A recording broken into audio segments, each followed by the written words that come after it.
right, welcome back. This is week two. Week two. I hope you had a great first week. I know I did, and I know we're all just still kind of figuring this out and trying to get things done. But I want you to know that so far you guys have been doing a great job with your assignments. I appreciate the draw-alongs that you shared with me so far, and some of them were looking really, really nice. And also our all-school art activities, some of the color wheel challenges that have come back, and I'm going to try to gather those together and actually get those posted somewhere so everybody can take a peek at them.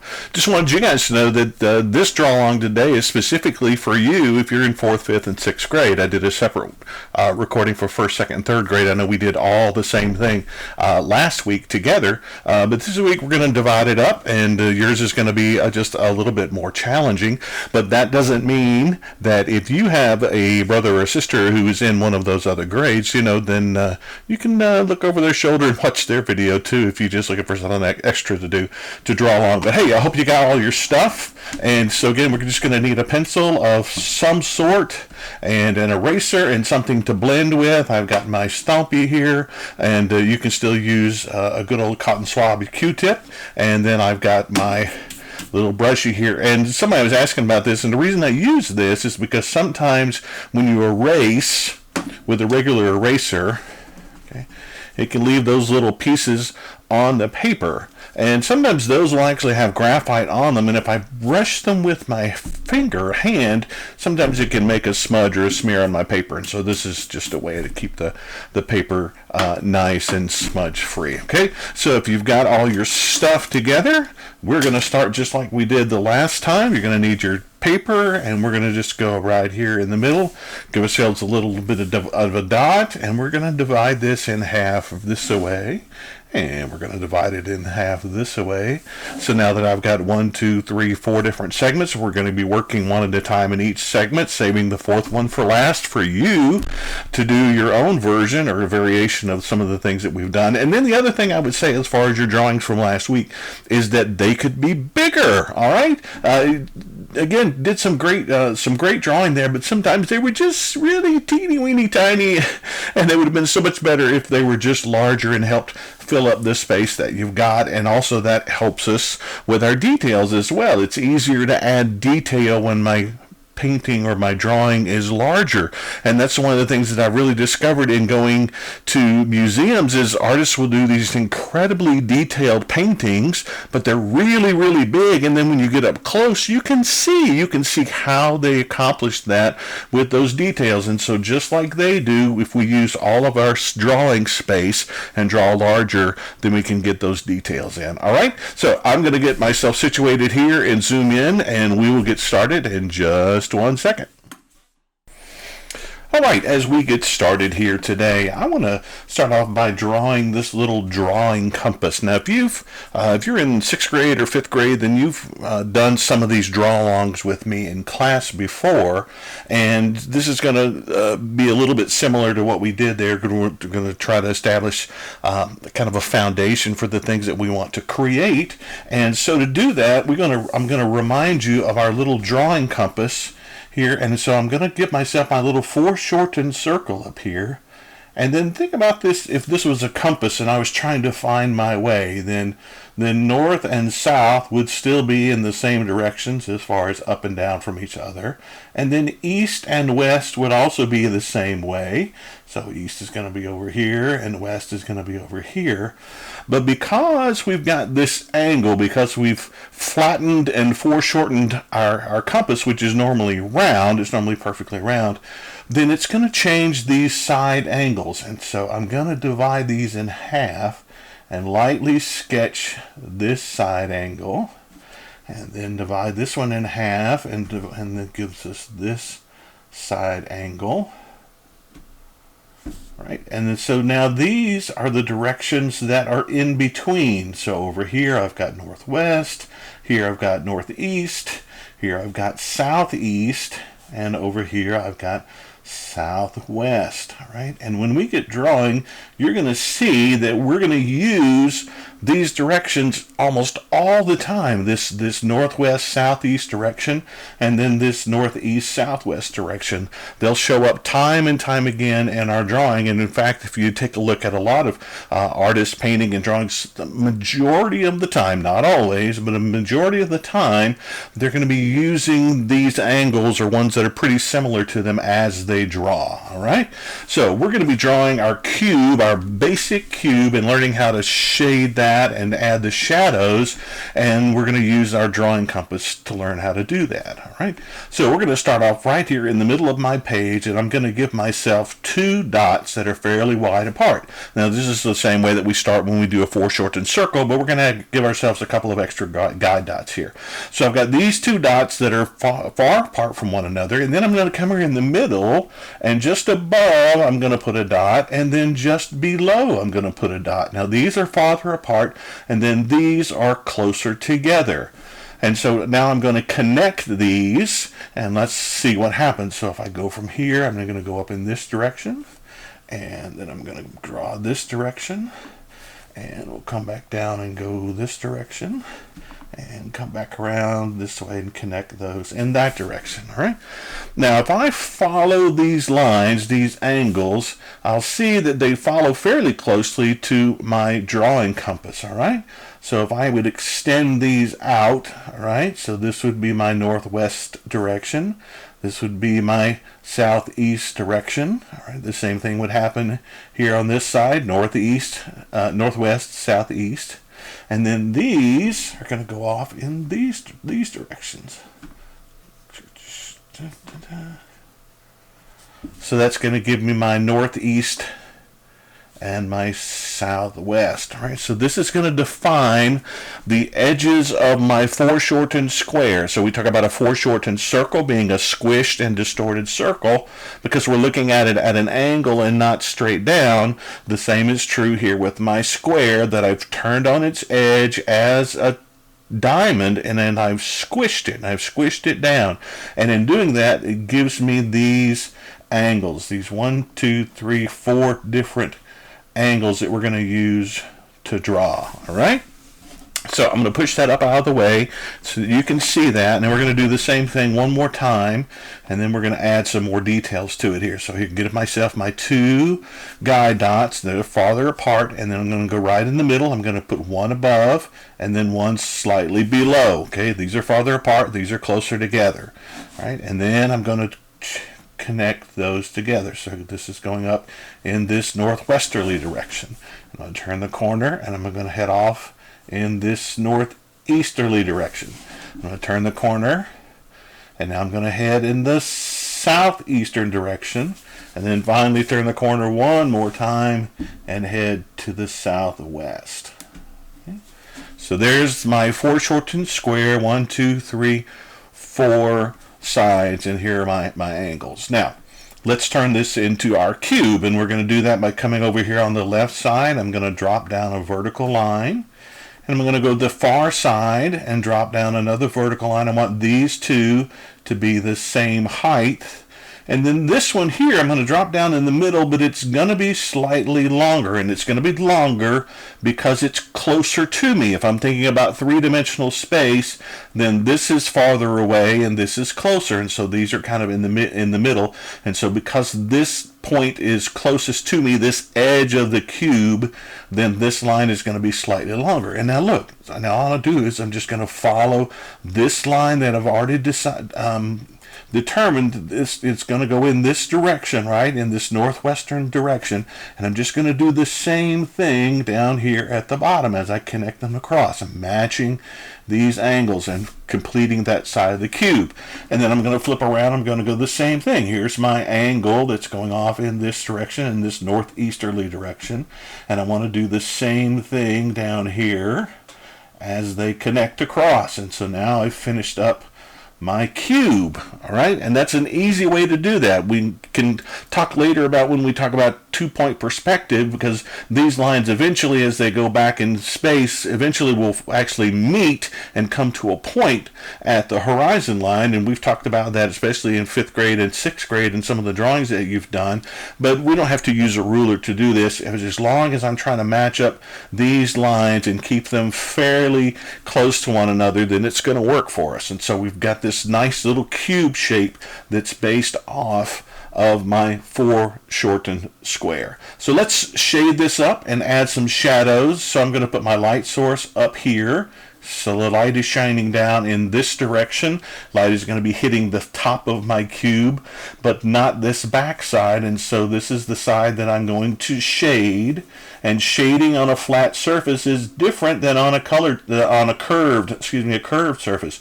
On the curved surface, that's where we use blended shading, where it's darkest the farthest away from the light, and it gets lighter as it comes closer and closer to the light. But this face, this back face, flat face of this cube is entirely in shadow, and so for this I'm just going to give one flat, even tone. All right? This is not blended shading. This is just flat tone shading. Let me grab my little stump and we'll blend that out just a little bit. I love to blend it. It just kind of smooths it out and makes it look cool.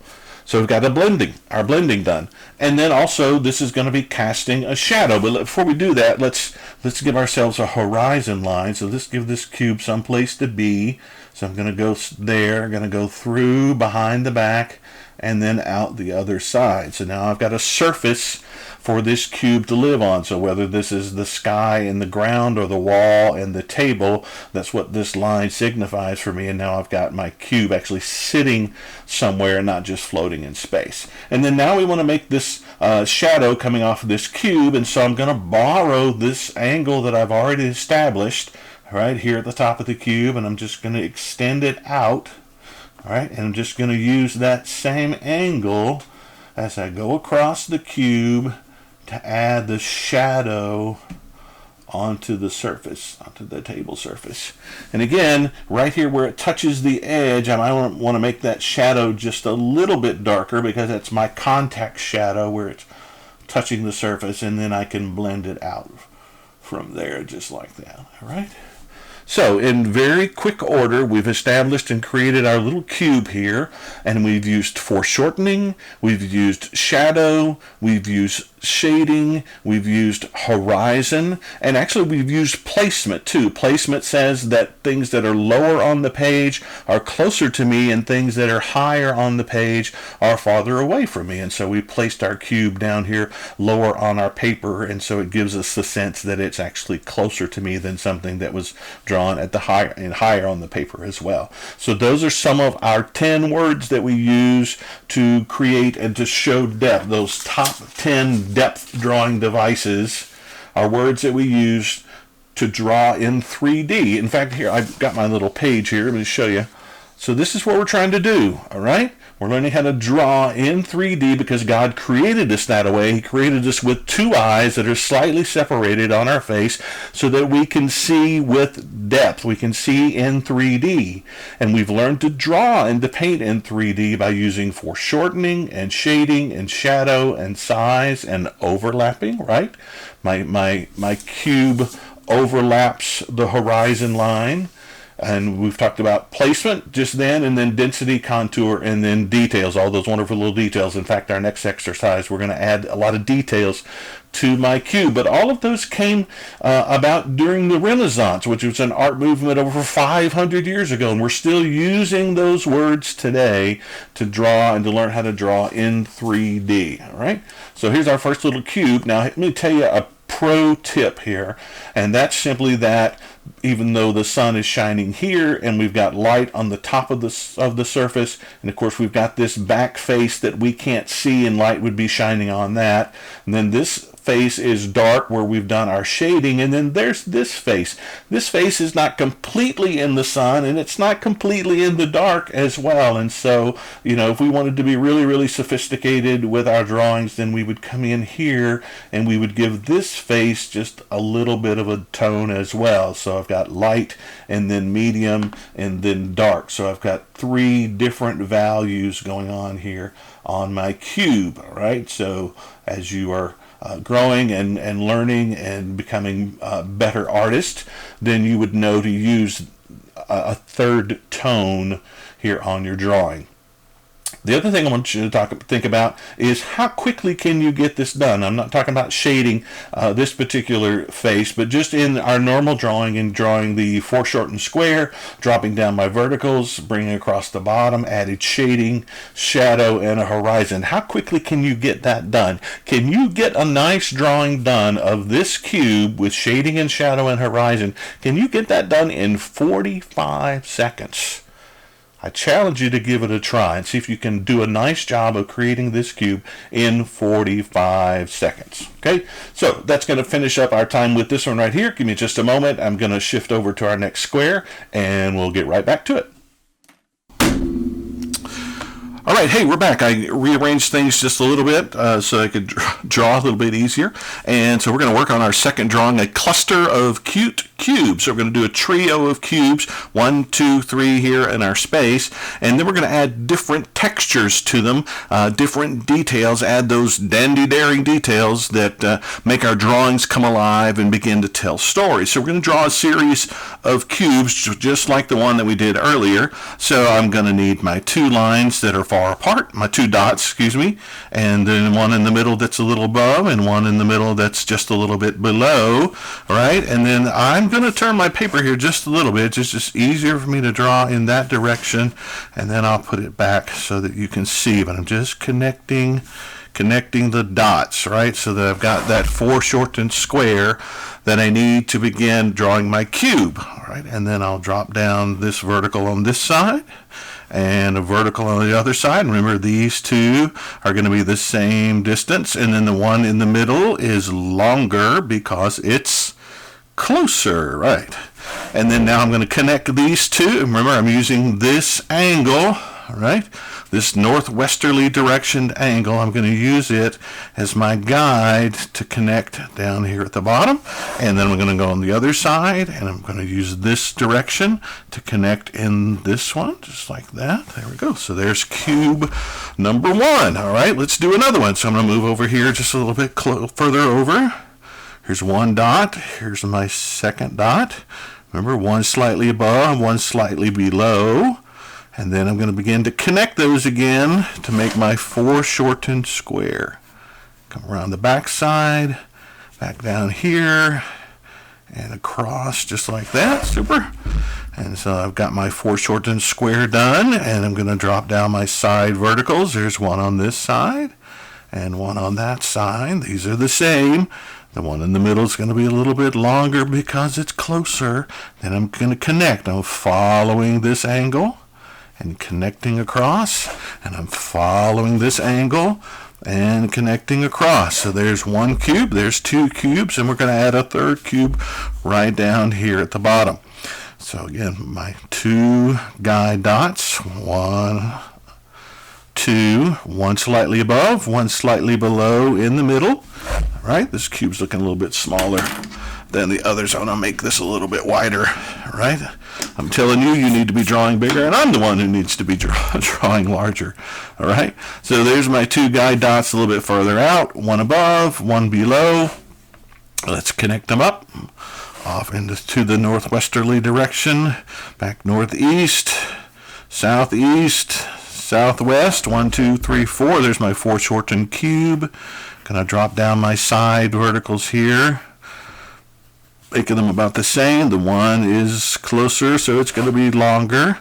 Going in this direction as I connect, and in this direction as I connect. So there's my cubes, 1, 2, 3 cubes. Now let's go ahead and I'm going to drop these down onto a horizon line. So this will come behind this cube, over here, behind this cube, and out the other side. All right, and I'm going to put Excuse me. I'm going to put our light up here, all right? High and to the right, so our light's going to be coming down in this direction, all right? And we're only going to be worried about shading and shadowing on that one side, not that third value. We're not going to do that for these, all right? So I'll begin shading over here. Remember, this is not blended shading. This is flat tone shading because this is a flat surface. So I'm only going to do this with one smooth value. And we'll come over here and shade this one as well. I'm just going to be using, if you have a regular pencil like this one, then instead of using the point, then you can actually use the side of your pencil there to add some shading. I'll do that for this third box. I'm going to swap pencils here for just a second. So with this one, so I can use the edge of that pencil to add my shading. All right. And sometimes it's a little bit smoother when we do that way. All right. So let's tighten this up. So when I go back over my lines, remember we always draw it light until it's right, and then we go back over them once we've got them to define them. I'm defining the final shape by going over my lines, all right? So I'm going to add some shading there, and let's go ahead and blend those up while we're at it. So a nice little smooth tone on the first one. Now, if I'm going too fast, then you just pause, all right? And then when you're ready to keep going, you can start back up again, all right? So 1, 2, 3 cubes, all shaded, and we'll add our shadows. Now, remember, we're going to, the light's on this side, so the shadow is going to be cast on the side opposite, just like with the shading, all right? So I'm going to follow this line. I'm going to use it as the direction for my shadow right there down on the ground. All right. Okay, a little bit darker right there underneath. Let's go to this one. Following this angle, shooting off to the side, adding my shadow. Okay, a little darker here. And the last one, come down here. Shadow coming down. I love the sound. All right, a little bit darker right here. All right, and a little blending with the Stompy. All right, good. So now you should have 3 beautiful cubes with the shading and shadowing. And so now we're going to give a different texture to each one of these to kind of make them more interesting, all right? Give them some details to make each one different. So we're going to start up here with this first one. I'm going to go back to my other pencil. And right here, I'm going to come halfway between, and I'm going to draw another vertical line straight down, right down the middle. Can you see that? And then I'm going to come over to this side and find the middle, and another line straight down across the middle, just like that. Now I'm going to go back here, and back here I want to find the middle, give myself a guide dot, and now I'm going to connect across here. I've got this direction, so it's already going in this direction, and it's going in this direction, so if I add one to the middle, all right, it's going to be moving in that same direction. And let's do the same over here on the back side, so find myself my middle point, right there, and I'm going in this direction, in this northeasterly direction. So this one's going to be going in that same direction as well. All right. So there, we've divided it up into 2 sides and across the top, and so now we're creating for ourselves kind of a little package. All right, maybe this is a present for someone. All right, so let's give ourselves a little bit of a bow. All right, it's like that, and a little string coming off the side, a little string coming off this side. I don't know. Let's see. Maybe we want to put a tag on it. Who's this for? All right, this is going to be for Mom. A present for Mom. All right, so our beautiful little cube with just a few extra details. Now we're telling a new story about this shape, right? because we've added those dandy daring details and different textures. So let's move over to this one. All right, let's make this one different from the other two. But it's going to start off kind of the same. All right, we're going to follow that same pattern of starting here at the top, all right, and dividing it in half. All right, I'm going to come over to the front face here and divide it in half as well. All right, I'm going to go back to the back and divide those. Okay, I'm following this direction, so I'm going to connect the cross straight across the top, and I'm going to connect this one going back in this direction, in my northwesterly direction. Okay, so now this is the same place that we were here, but we're not going to stop there. We're going to come down here, going to go halfway. I'm going to come over here and go halfway, and now I've got this direction, and so I'm going to connect across. Just like that, and then I'm going to go to the opposite side and divide it in the middle, and here's this direction. Here's going up here in my northeasterly direction, and this line is going to do just the same. All right. So now I've divided it up, my big cube, into a sequence of smaller cubes, and I don't know if you've played with a Rubik's cube. I remember being in junior high and high school when Rubik's cubes first came out, and the guys in band and we would be playing, and they would put their horns down as soon as the director stopped, and they would grab their Rubik's cube and begin trying to solve it, and then it would be time to play again, and they would put it back up. So it was kind of funny watching them do that. So here's our cube, and what we're going to shade these, and I know this is already the shadow side, but I'm just going to shade this cube a little bit darker right here. We're going to create a pattern. Now this was a Rubik's cube, the original Rubik's cube. It would be a 3x3 pattern, and so this would be a simple one. Let's shade this top face as well, and then I'm going to come down here and go kitty corner and shade down here. Make this one a little bit darker.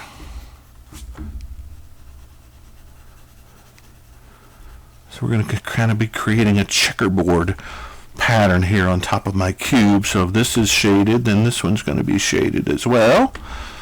And get that in, really darken that in, make it look nice and dark. And then they're going to go kitty corner up to this one then to shade. So I'm going to get this one all shaded in. There we go.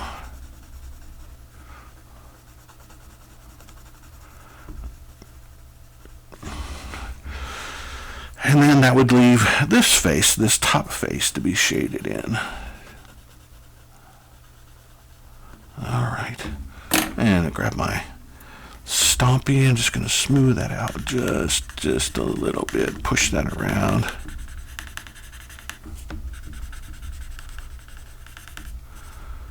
So there.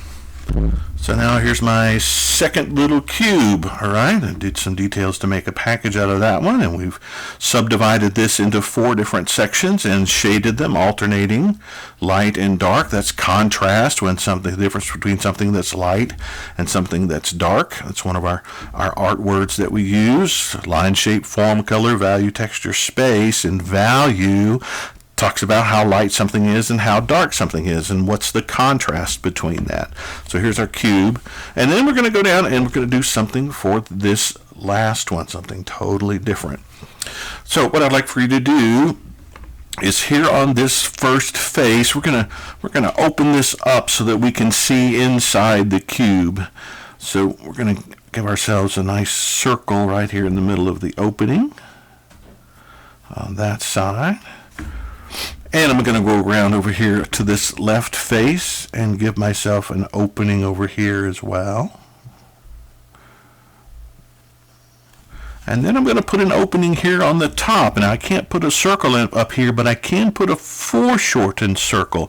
So right here in this middle space is where I would put my foreshortened circle. I'm going to turn my paper just a little bit so that it's easier for me to do that. So there's my foreshortened circle that fits in the top of my foreshortened square. So now I've got these 3 openings, and if you remember last week when we did our friendly fish, when he had his mouth wide open, we added some thickness there on the opening, and the rule of thickness says that whatever side, okay, my opening is on, then the thickness goes on that side as well. So my opening is over here on the right hand side of my cube, and so the thickness is going to be on this side of the cube as well. So I'm looking down at the cube. As I'm looking down, I can see a little bit of the bottom edge and then this right hand side. So this is on the right, so the thickness is on the right. This opening is on the left, and so here my thickness is going to be on the left. You see that? And then the neat thing is now that my thickness, my opening is on the top, okay, yeah, since the opening is on the top, then my thickness is going to be on the top as well, all right? So let's give ourselves a little guy. So let's put a little guy here in the window, all right, and he's just going to be peeking out, looking at us. And then let's shade up in here. Let's darken it up in there. And just like we did on our fish, we'll use the thickness. We'll add some hatching lines on the thickness just to give it a little bit of a tone, a little bit of a texture there on the thickness. All right, let's go to the top, and we'll shade in and fill in the darkness there in the opening. And we'll give ourselves a little texture on the thickness. And then even on this one, we're going to shade this all in. Okay, even though it's on the shadow side, it's still going to be darker inside the cube there. All right, nice and dark. And our thickness over there. All right. Hey, looks like we're done. So again, we started off with the same basic cube idea, all right? But by using different textures, by using different details, then now each cube can kind of tell its own story. Now you keep working on those, you keep practicing those. I'm going to get reset and move my paper and zoom in a little bit better, and we'll do our 3rd drawing for the day, all right? All right, we're back. Let's finish this up today, all right? Stack them high, boys, stack them high is what we're going to do with these cubes. So we're going to start with one and then put it on top of another one, and we'll see how far it goes. Okay, and this is great practice for us because this cube shape is one that we're going to use over and over again in our drawings, and so to be able to do it well and to do it quickly and consistently is very important for us to do. So I'm going to start way up high here on my page, right? And I'm going to start off with my guide dots as I do. Now, I've drawn this cube hundreds and hundreds of times, but every time I do it, I still give myself the guide dots because it helps me get it right, all right? Each time. So I got my guide dots. I'm just going to go around the perimeter and connect them in those different directions. Always thinking about that direction compass there and these lines going off in those directions, all right? So now that we've established these directions, we're going to use them for the rest of the drawing, all right? They'll come into play every time. So let's go to the sides and drop down our verticals. Again, they're going to be about the same height. The one in the middle is longer because it's closer here, right? And now we're going to connect the bottom. Got this angle shooting off into this same direction. Okay, and this side, this angle, shooting off in that direction. All right, here's my light source up here. So I'll begin to shade on that particular side. Again, this is a flat surface. So we're just doing one tone. This is not blended. I can blend it to make it one tone with my stomp, but it doesn't go from darker to slowly lighter as it moves across. Again, it's a flat surface, so it's going to stay just one value. So now let's add another one. We're going to put another cube underneath this one, and so if I follow this down and then come down below here just a little bit and give myself a guide dot, All right, then I'll be ready to add again another foreshortened square, but part of it's going to be blocked, and so I'm going to rely really heavily upon these lines shooting off in direction northeast to help me. So I'm going to start right here, and I'm going to move in that same direction. Here I'm going this way, and so this one's going to go in that same direction. In fact, I'm going to go long here.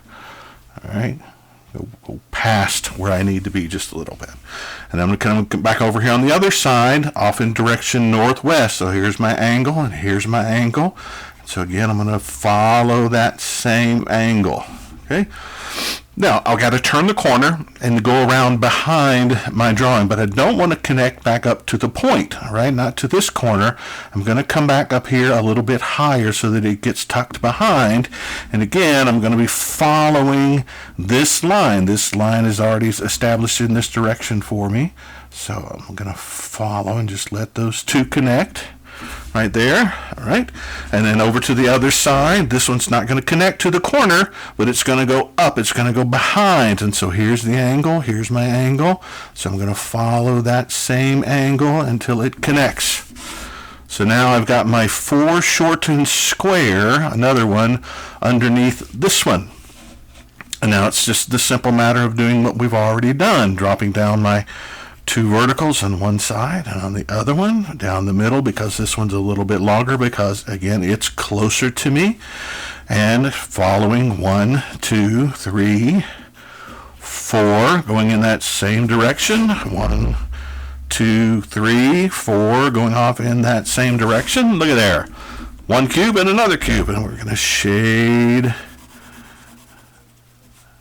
this side, shade. Okay.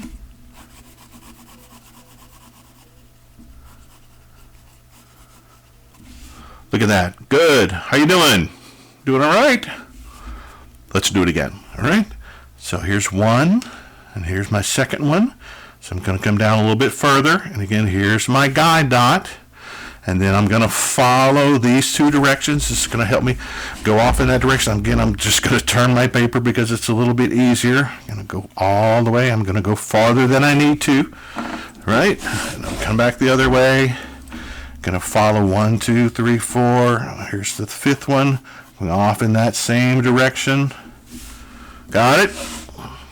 And then again, these need to get tucked behind. All right? Not going to the corners. Okay, I'm going further. So here's this angle. I'm going to follow this angle. And there we go until it directs. Going to come over here, not to the corner. Going to go higher. Following this angle, see all these lines moving off in this same direction. So this one goes in that same direction as well until it intersects with this side. So there we go. There's our third foreshortened square. Oh, I think I'm going to have enough room. All right, 2 on the sides. Okay, 1 in the middle, a little bit longer because it's closer. And again, following my given direction. That's how you keep these all looking neat and stacked, is I'm following this direction that I've established for myself. That's the reason that drawing compass that we did earlier right here is so important, right? And I'll work on getting one drawn off larger and making it available online so that you can download it and print it out and see it for yourself, all right? And connecting all the way over. Here we go. So there's our third one. And we'll shade this guy in really quickly. All right. Let's do one more. So 1, 2, 3, 4. And I'm coming down, drop myself my guide point. And I'm going to follow this same direction back over here in northeast. Turn the corner, back off in the direction of northwest. Okay. And I'm not going to go to the corner. Remember, I'm going to go behind the box. Okay, behind the box. So here's my line, here's my line, here's my line. I'm going to do it again to make it follow that same angle, right? Same angle. And here's the other one. Woo! Here's my angle, here's my angle, here's my angle, and we're going to do it this time too. All All right, now I'm going to do something just a little bit different with this last one. I'm going to go ahead and draw my center line coming down. And then this one, instead of drawing it straight down at I'm going to kick it out just a little bit here at an angle. I'm going over into my other space, and that's okay. And so this one over here too, instead of going just straight down, I'm going to kick it out at a little bit of an angle. All right, see that? Now that doesn't change this line. Okay, this line's still the same. I'm going to shoot it all the way over in that direction. This one's the same. Going to follow my line all the way across. Got a little bump in it. All right, and shade it up.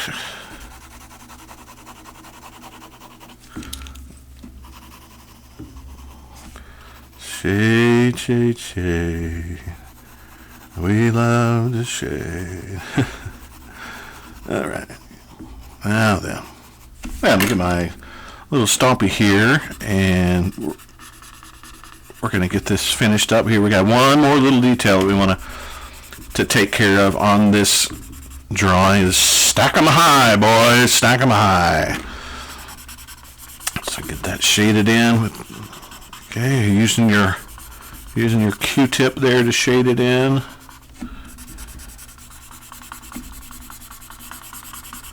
All the way across. All right, yep, and now we've got our shadow, right? Lights on this side, shadows on this side. So I'm going to follow the shadow direction. Okay, and add my shadow down here at the bottom. Going way over into the other drawing, that's okay. All right, a little bit. Okay, contact shadow, it's darker at the edge where it touches the ground. Okay. Now, here's what we need to think about. What about this shadow? And what about this shadow? And what about this shadow? Okay? Because they all cast shadows as well. And so I'm going to come back up here at the top. And I'm following my guideline. I'm just going to come right here. And so right here on this ledge, okay, this top box is going to be casting a bit of a shadow on the one below. And move down to the second one, following my guideline. Okay, I'm going to get a shadow that's cast on this ledge from the second one down to the third one. And then dropping down one more time to the third one, it's going to be casting a shadow following this same ledge edge as we did before. All the way across. That's a long way to have to draw a shadow. And again, I'm just going to darken them up just a little bit right there at the shadow's edge for the contact shadow where it touches the ground. All right. Now our shadow's not going to turn the corner on us like that, but okay. There we go. Look at that. Stack 'em high, boys. Great, great job. You know, and when I was drawing this and putting this together and looking at these four stacked, you know what it made me think of? Look at that. Now that is an Egyptian pyramid, but it's one of the oldest Egyptian pyramids, and it's not a traditional pointed pyramid, it's a stepped pyramid. And so this is the pyramid of Zoser over in Saqqara, but it's a stepped pyramid. And so I was thinking about these little angles at the bottom and how we did our little angles at the top. We could actually do angles on every section. And I thought that was neat how the Egyptians used that same idea. But you know what? They're not the only ones. Look at here. So this is a ziggurat. So this is the ziggurat of Ur over in Mesopotamia, in ancient Mesopotamia. And you should recognize or remember the land or the city of Ur, because the Bible tells us that Abraham was living in Ur of the Chaldeans, and that's when God called him and told him to pack up his family and leave. And so this form here, again, we can see 1, 2, 3, 4 stacked on top of each other, and lots of other details as well, but this design is called a ziggurat. And then I thought of one other place too. So here's another stepped pyramid. So this is in the Yucatan Peninsula. So this was created by the Mayans at Chichen Itza is where this, I can't remember exactly the name of this particular pyramid, but it's a stepped pyramid. We could call it a ziggurat too. But look at this, 1, 2, 3, 4, 5, 6, 7, 8, 9, 10. 10 different stackings there to make that that ziggurat or that stepped pyramid. So maybe that's a good challenge for you. In addition to learning how to do one of these in 45 seconds, how many boxes, how many of these stacks can you get together and keep it neat before it kind of starts getting wonky? I know that's always my problem, is the farther I go down, they start getting a little weird looking and stuff. But guys, I want you to keep drawing. I want you to keep practicing, and I want you to spend the time that you need to do all of your other schoolwork first, and then when you've got extra time, then you come back to these drawings and videos and stuff. I hope you're having a good time. I'm having a blast getting to put these videos together for you. So you draw, and when you get done, you send it to me, and we'll keep doing this week after week as we need to. Hey, appreciate you guys. Love you. Miss you. Take care.